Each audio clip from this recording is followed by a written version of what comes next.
En direct du Vélodrome national de Saint-Quentin en Yvelines, Galastar en piste, en partenariat avec Bimojo, le casque lumineux ultra sécure.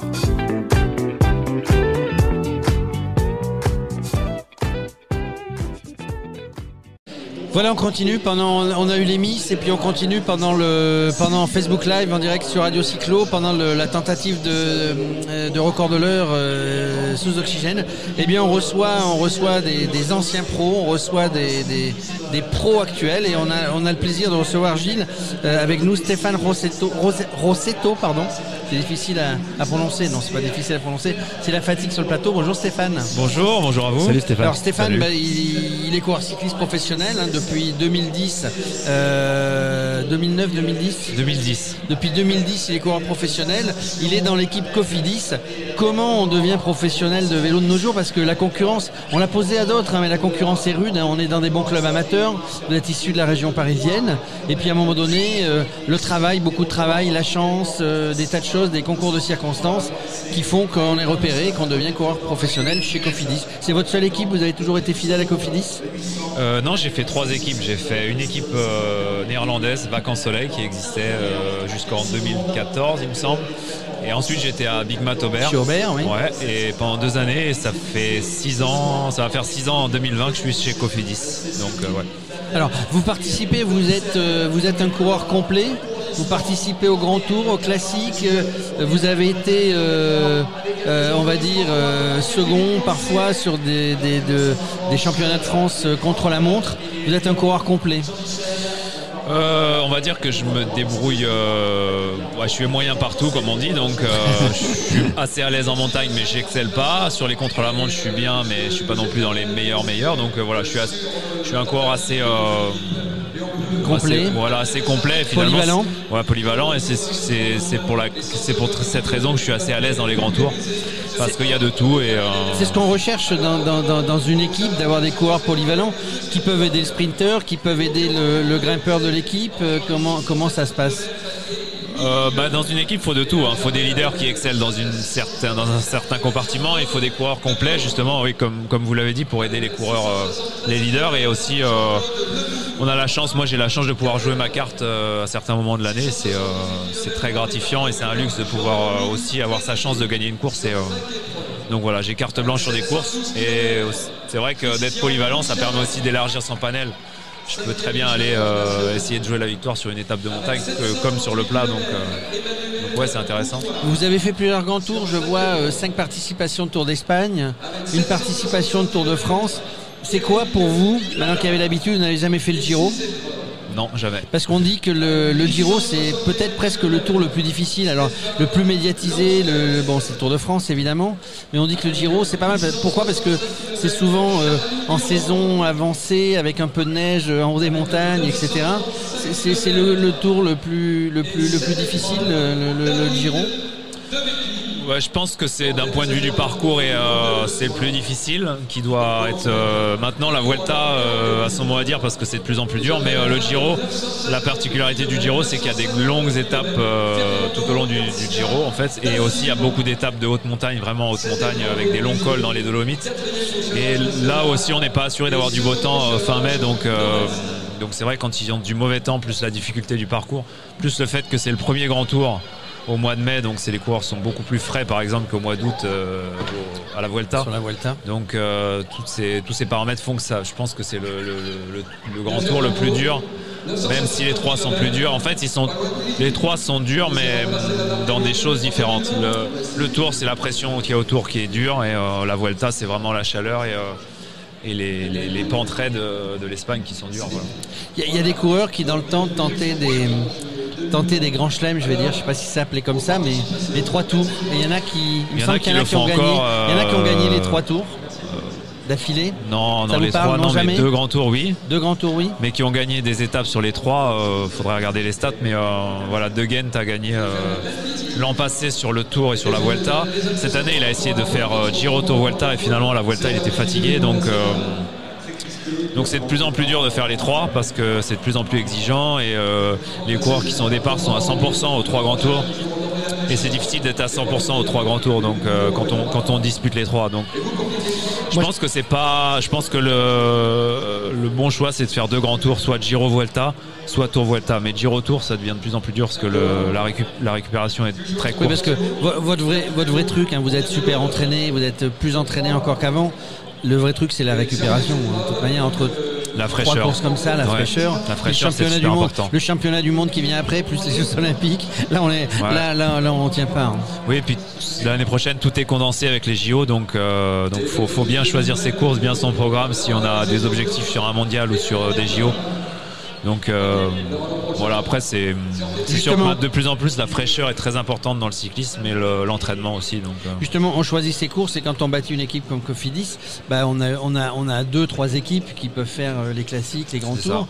Et on choisit Romain Bardet, je crois qu'il a annoncé hier ou avant-hier que finalement il ne ferait pas le Tour de France et puis qu'il ferait le Giro. Donc il se dit tiens, je vais aller tenter le Giro lui. Donc c'est marrant, moi qu'un coureur français, alors je le critique évidemment pas, mais ils disent voilà, je dis le Tour de France, je suis pas prêt, j'ai vu ce que j'avais fait cette année, je suis pas prêt pour l'année prochaine, mais je vais aller faire le Giro. Donc on choisit par rapport au parcours, on attend. On était l'autre jour avec Max, avec d'autres de Radio Cyclo, on était à la présentation du Tour de France. On attend la présentation des parcours pour choisir ces grandes courses, puis on attend que le directeur sportif nous choisisse aussi. Hein.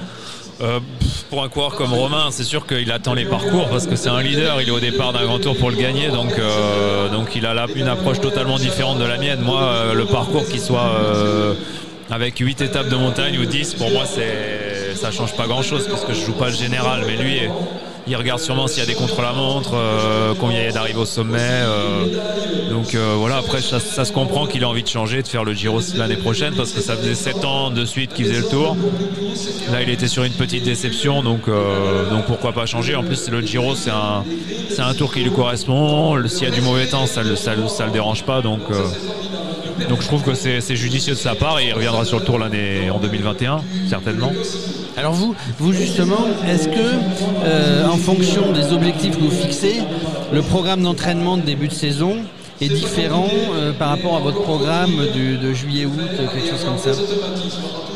On va dire qu'on connaît à peu près nos pics de forme dans l'année. Chaque coureur sait quand il marche bien et généralement quand un coureur marche bien juin-juillet, février-mars, généralement il met pas les bouchées doubles comme un coureur qui préparait le Het Nieuwsblad ou une course ou Paris-Nice par exemple.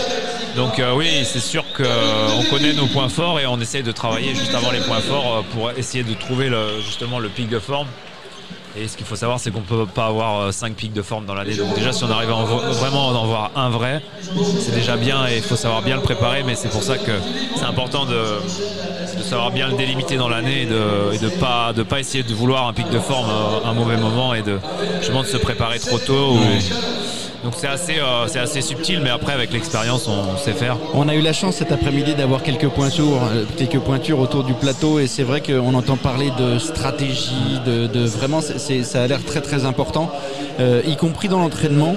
Est-ce que tu peux, alors sans évidemment nous dévoiler toute ta stratégie d'entraînement, mais pour je dirais le cycliste moyen qui va t'écouter sur les réseaux sociaux, sur Radio Cyclo, c'est l'entraînement, tu fais combien de kilomètres par semaine? Ouais, le vélo, c'est comme on dit, c'est pas que les jambes. Il faut savoir réfléchir. Il faut savoir réfléchir par rapport à soi-même, ce qui nous correspond, ce qui nous correspond pas. Et l'entraînement, c'est pareil. C'est pas plus je roule, mieux je vais marcher. Il faut savoir bien rouler d'une certaine façon, savoir faire des exercices d'une certaine manière. Enfin voilà, il y a plein de choses. C'est très stratégique, comme on l'a dit. Après par semaine, je pense qu'en moyenne c'est 20 heures d'entraînement. Peut-être 30 heures vraiment les semaines importantes de travail, par exemple en montagne, c'est 30 heures d'entraînement. Mais voilà, après c'est pareil, tout est stratégique aussi. Je fais pas 30 heures comme ça au hasard, c'est ciblé. Et ce qui est important dans le vélo et dans le sport de niveau, c'est d'avoir une hygiène de vie irréprochable à côté. Parce que donc toi tu fais très attention à ton alimentation. Mais comme tous les grands sportifs de haut niveau, on fait tous attention à ce qu'on mange.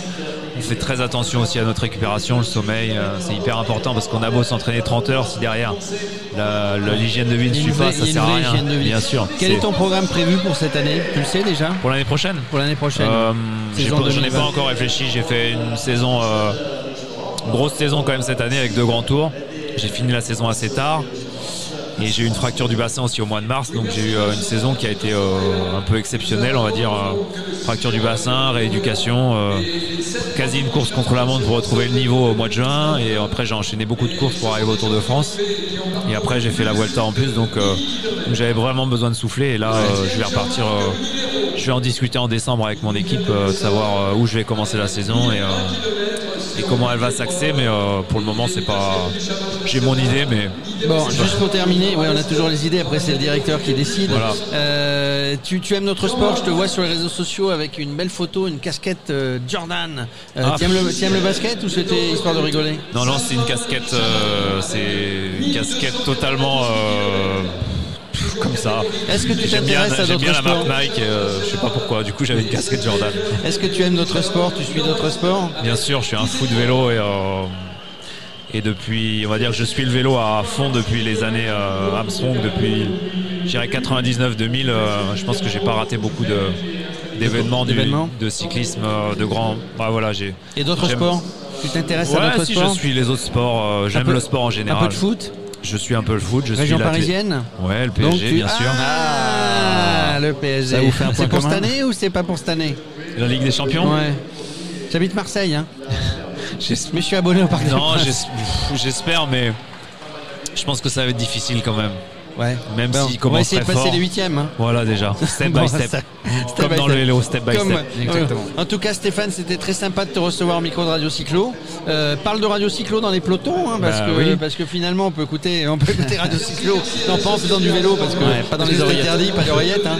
En tout cas, merci d'être venu sur notre plateau. Tu vas participer tout à l'heure aux épreuves pistes. Oui, tout à fait. C'est spécial, hein, la piste. Hein. Ouais, j'en ai fait un petit peu et là, c'est spécial. C'est du cyclisme, mais ça n'a rien à voir avec le cyclisme sur route. Faut vraiment être pistard et être imprégné de la piste pour et t'aimes bien ça? J'aime ça, mais j'aurais. Ouais, t'es pas super fanat.